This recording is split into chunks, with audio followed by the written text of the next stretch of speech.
talk about all the rappers that have been murdered in the last few weeks again, but what's happening to their music, they're posthumously. King Von's streams are up 1,000%. They did a what is that, the Billboard, not a Billboard, the Forbes for like the posthumous, like the highest paid dead people, like dead rappers and shit. Juice WRLD through the roof. I didn't realize that. Oh yeah, I didn't realize that they did like posthumous. Well, you got to start having those conversations, right? And this is a shitty way to get into it. That's a weird list to have. Man. But rest in peace, another bright star from Dallas, MO3, was gunned down in broad daylight on I-35. Anybody that's been to Dallas knows what a popular interstate that is. And was that his hometown? Yeah, murdered in his hometown. But his beef with rival crews in his hometown is well documented. The entire portion of his discography is centered around a beef with the other stars in his city. And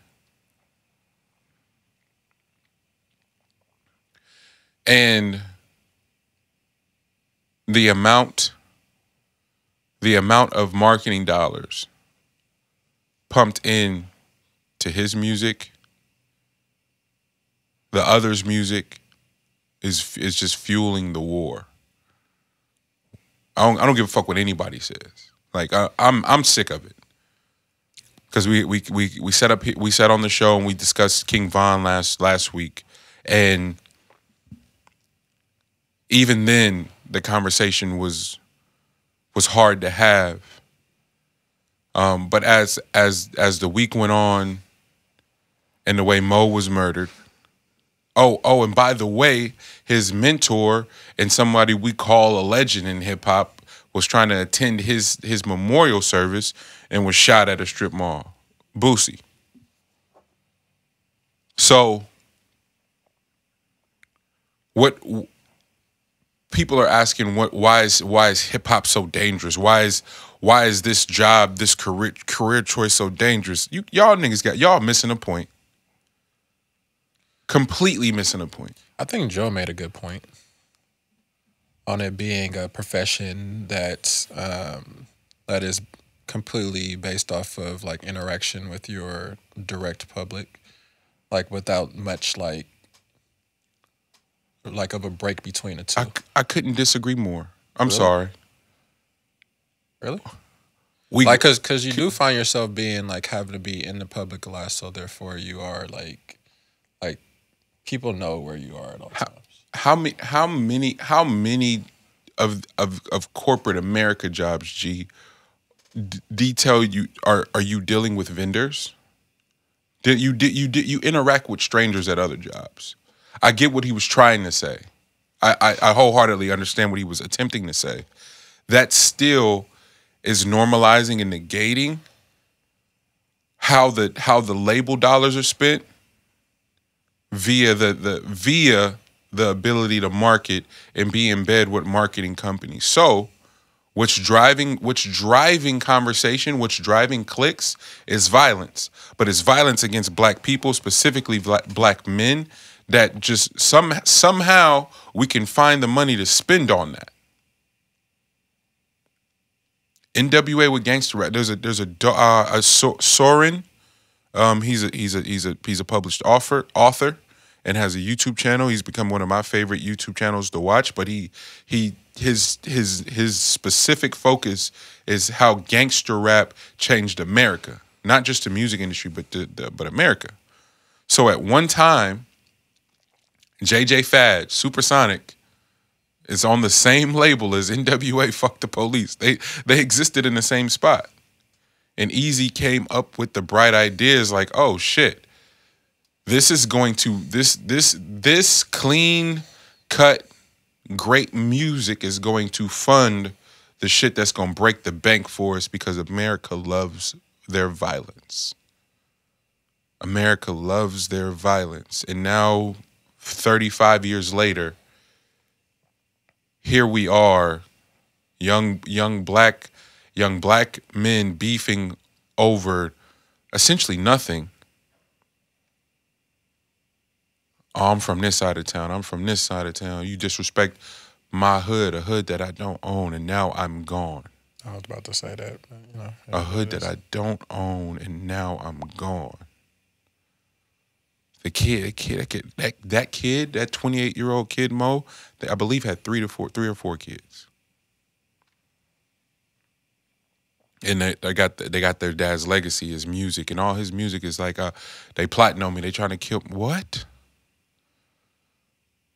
And somebody's gonna turn around, i.e. Empire, who again, Ghazi, I love you, my nigga, but you keep missing the fucking point. God damn, that shit hurts. I got 100,000 to buy all the guns in the hood. Nigga, what? Then what? Who's gonna defend us from the police if I sell you my guns?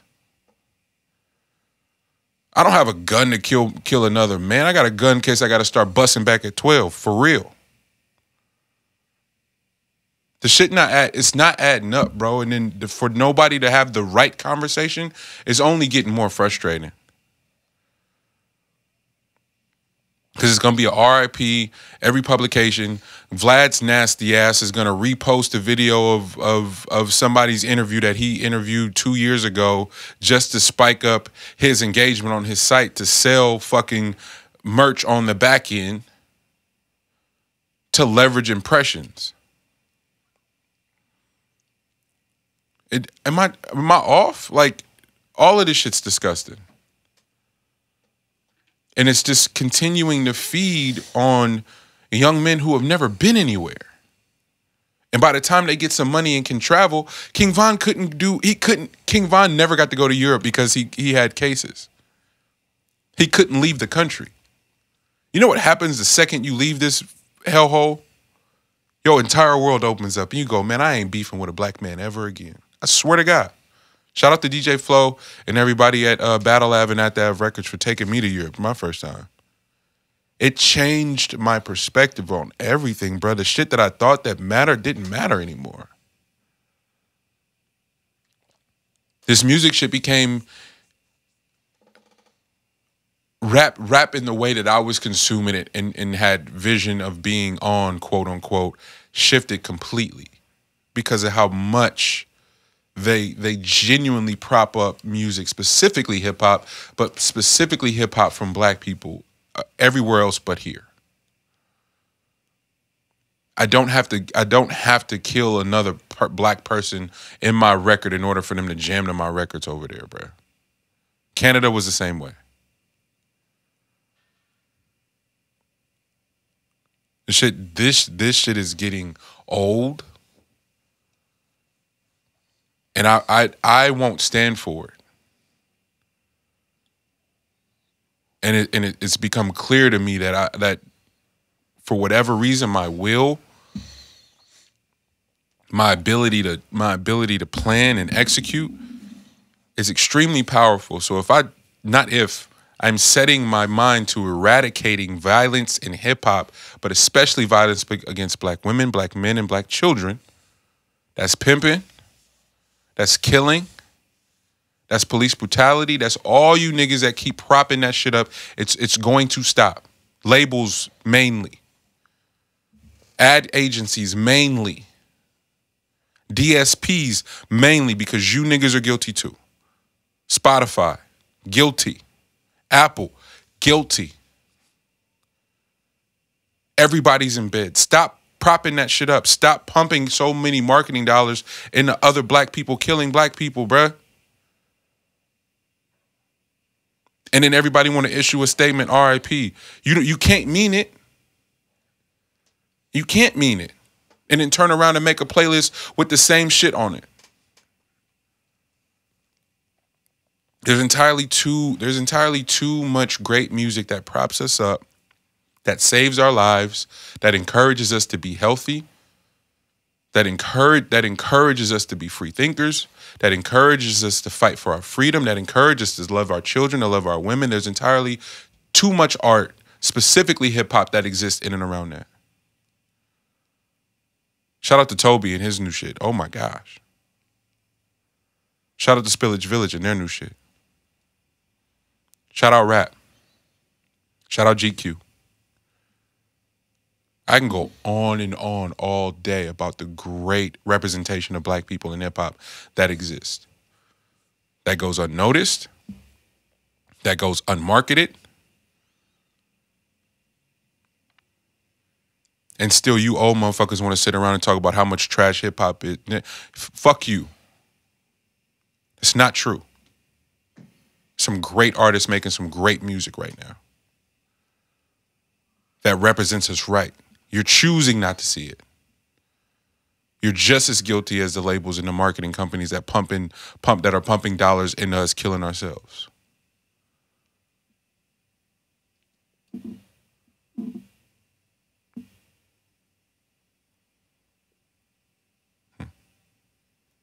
Yeah, well said, man.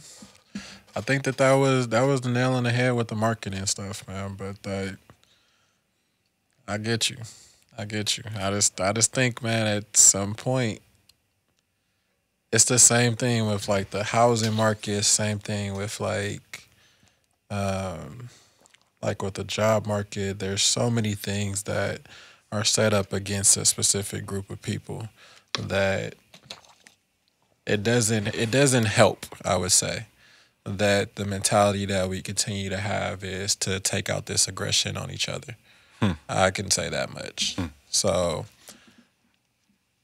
until we take a step back and realize that there is an onslaught of resources used to keep us exactly where we are, which is warring with each other in our own community, then we will continue to fall victim to the exact same system and program. Like the program hasn't had to change.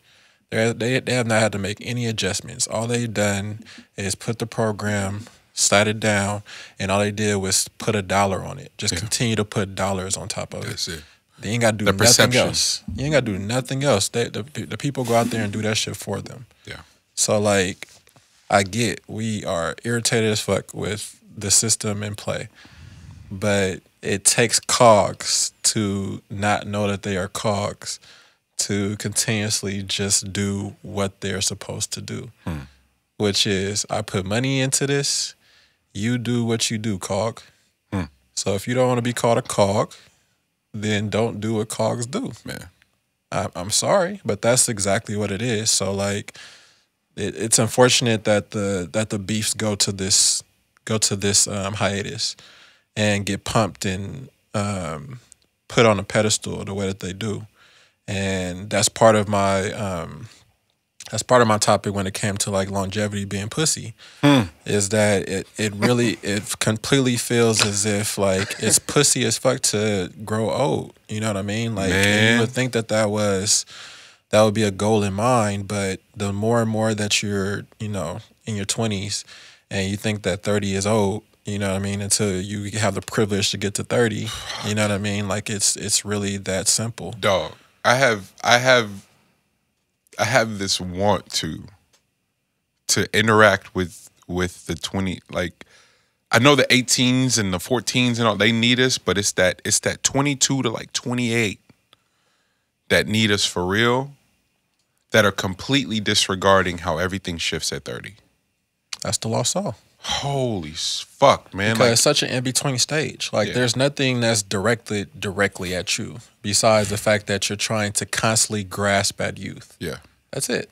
All you're doing is like, it's like you're on a cliff and you're hanging. You're never going to actually get back on top of that cliff, but you're just like continuously scratching and rocks are just coming down, you know what I mean? Like you're constantly trying to get your balance on it. Yeah. But you're never actually going to get the grip that you want in order to reclaim the fact that you were young. Man. Like you're just getting older, but it's not like a bad thing. No. You know what I mean? Like free fall that motherfucker and allow that wisdom to come in, you know what I'm saying? But you don't get that without getting to age, but we don't get the chance to actually get to that point though. Gilly said that. He's like,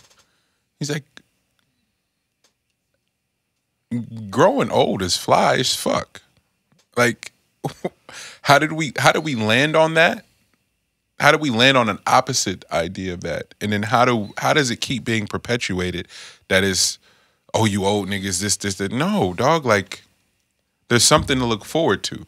And whether it's becoming a family man, whether it's seeing your business fully evolve into your vision.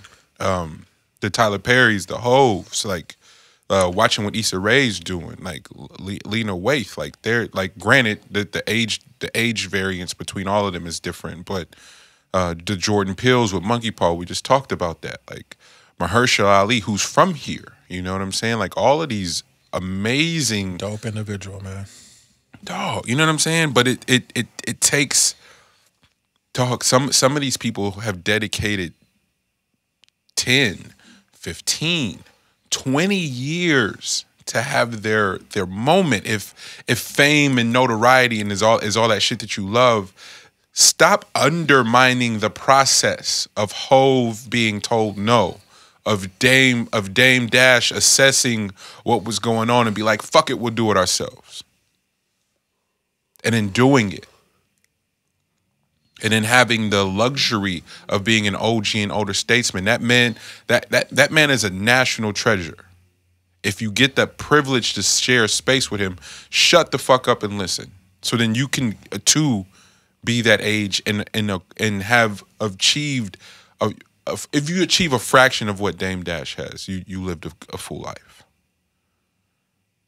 Like I was talking about it on Twitter. It's like, yo, protect our youth, protect our women, support and insulate our women.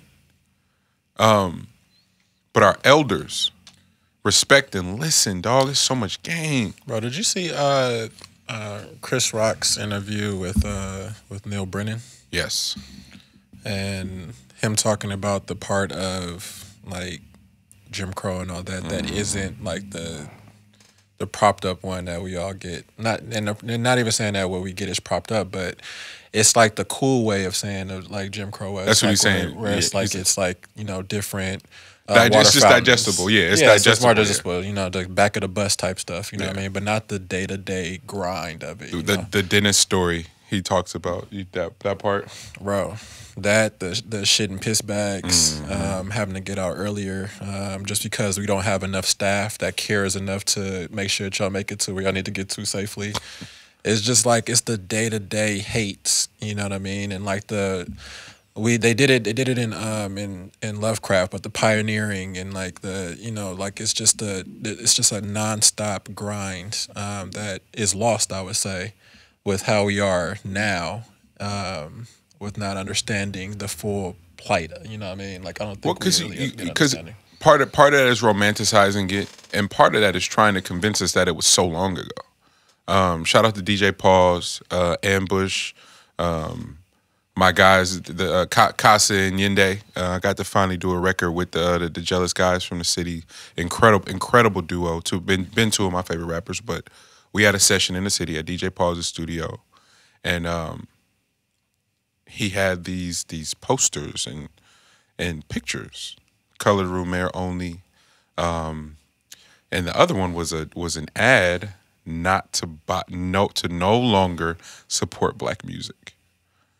And it's this is an ad, and he was like, "Yo, the year's on the back," and it's framed, and I was like, "Yo, what year is it?" He said, "It's 1958."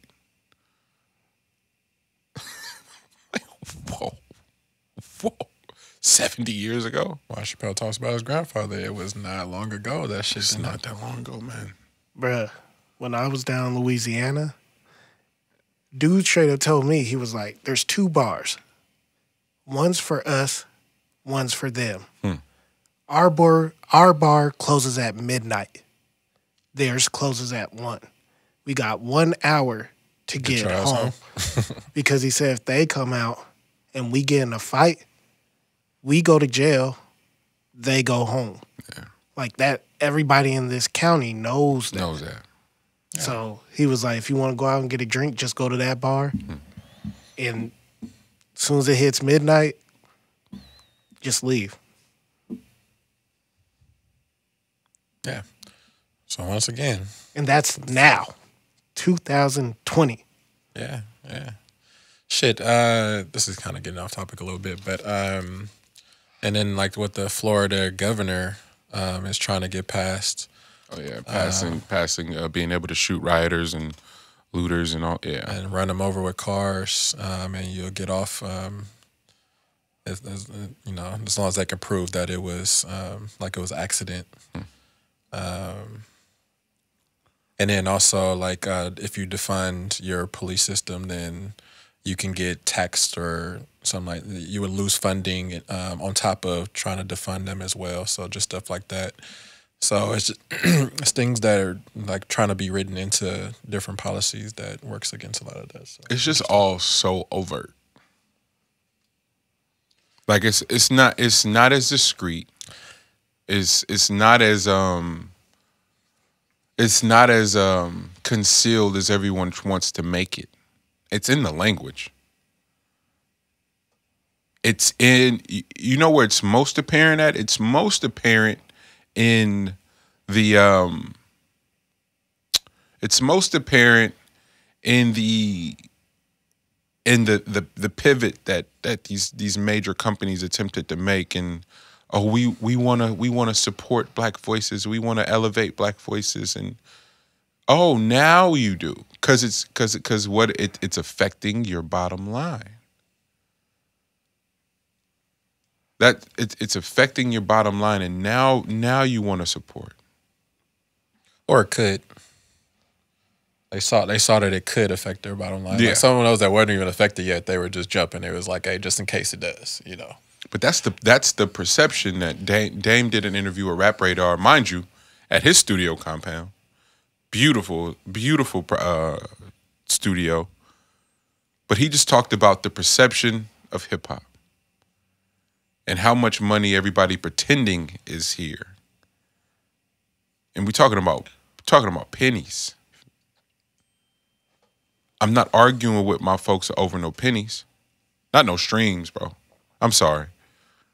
Record sales, even then, I'm not fighting with my people over no pennies, no cents. Hip hop, fractions of cents, excuse me. Hip hop routinely has been used as a stepping stone to something else. Hey man, I'm gonna do this music shit for a minute. I'm gonna go act. I'm gonna go do this. I'm gonna start a clothing line. So what true attachment and commitment do you have to the nurturing of the youthful voices that are passing through, attempting to open up other doors for themselves?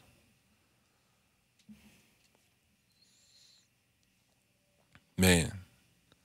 And so to continuously watch visitors, and then those that are of our descent and culture, who are here for themselves, selfishly pulling up and have zero regard for our lives in the name of trying to prop themselves up for the perception of wealth. Not true wealth, because you don't have to do this to acquire real wealth. You don't have to perpetuate the violence and shit in hip hop music, because it don't exist nowhere else. No jazz niggas running around shooting each other, bro. Like it's not happening. Indie rock bands just start shooting each other tour bus up. It doesn't happen. But now we're here, and these young men who come from nothing, we're able to leverage and prop themselves up enough to have access to the perception of wealth, because it ain't real wealth yet, but they're close. And before they can even realize it and reap the benefits, they're gone. I think people get it fucked up and think Nip got to feel the impact he hadn't yet. He had not yet. He had to die to. I keep thinking about Bugs and his funeral. Like, Bugsy's funeral is so hard to think about as a day of celebrating your brother's life, because it was packed. The line was down the street. This man hosted charity dinners, through concerts. If a fraction of those people attended any of those things, he wouldn't have.